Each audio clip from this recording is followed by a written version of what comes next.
Jā, nu daudz jautājumu ir saistībā ar šo te zivju atlaišanu vai paturēšanu ziemas copes laikā. Un, protams, ka ziemas copes savā ziņā ir ļoti atšķirīgi no vasaras copes, un ziemā es teiktu, ka ir tādi, zināmi lielāki riska faktori, ja mēs gribam to zivju varbūt atlaist. Jā. Un, protams, jau varam iziet pa etapiem, kā tad tā copa izskatās. Un tas pats pirmais ir zivs pieķerās, mēs viņu velkam augšā, un līdzīgi tāpat kā vasaras sezonā mums ir visi šie stresa hormoni, visas šīs stresa radītās komplikācijas zivju var izpausties. Ziemā viņas ir mazākas, jo ūdens ir augstāks, šis metabolisms, vielmaiņa ir lēnāka, līdz ar to tie riski zināmā mērā ir mazāki. Taču no otras puses reizēm tas inventārs mums ir ļoti tāds, smalks, aukliņas ir smalkas, zivju mēs kausējam, izdancinam, līdz ar to mēs teorētiski radam lielāku iespēju, lai šīs stresa radītā ietekme izpaužās vairāk. Jā. Bet būtiskākais, kas ziemā ir varbūt atšķirībā no vasaras, ir tieši šis izcelšanas moments, jo zivis ir augstasiņu dzīvnieki, un šī temperatūras starpība ir ļoti liela. Jā. Ja ūdenī mums ir +1, +2 grādi, atkarībā no vietas, kur mēs makšķerējam, tad izceļot ārā, tad tā temperatūras starpība var būt tās vairāk 11 grādi vai pat vēl augstāk, ja mums ir izturība lielāka augstumā makšķerēt. Jā.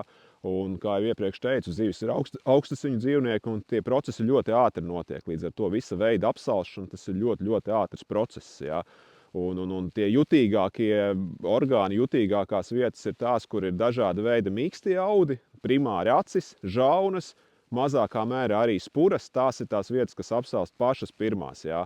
Un šeit tas notiek ļoti ātri. Jā. Ja mēs izceļam uz maziem asarīšiem, mēs ļoti ātri redzam, cik strauji viņi sastingst un cik strauji viņi zaudē šo dzīvotspēju. Ar lielām zivīm tas it kā notiek lēnāk, bet tas joprojām notiek.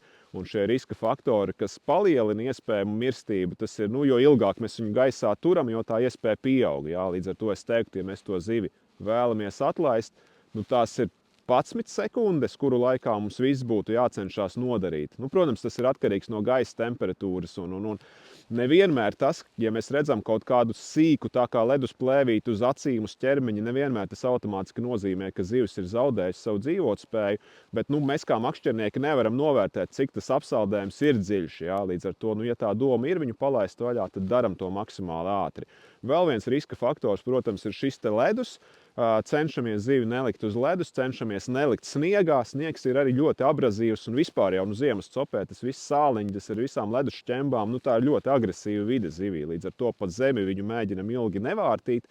Un tad tā iespēja izdzīvot palielinās. Bet, protams, atkal jau ziemas pētījumi ir ļoti maz veikti. Teiksim, tādi literatūrā ļoti maz parādās tādi dokumentēti pierādījumi par šo zivju izdzīvošanu. Un tas risks, protams, ir zināmā mērā, es pat teiktu, augstāks nekā vasarā, tīri dēļ šiem apsaldējumiem. Ja. Vēl viens arī kā riska faktors ir šī barotrauma. Ja mēs makšķerējam dziļākās vietās, tad uzceļot zivi no lielāka dziļuma, tā tad var rasties šīs spiediena atšķirības dēļ dažādas šīs iekšējo orgānu problēmas, un arī mēs ļoti labi zinām, ka pēc barotraumas atlaižot zivi, viņa nevienmēr uzreiz var ieņemt šo dziļumu, kādā viņa ir atradusies iepriekš. Viņa uzturās virsējos slāņos, un zem ledus tā temperatūra arī var būt zemāka, kas šos riskus palielina.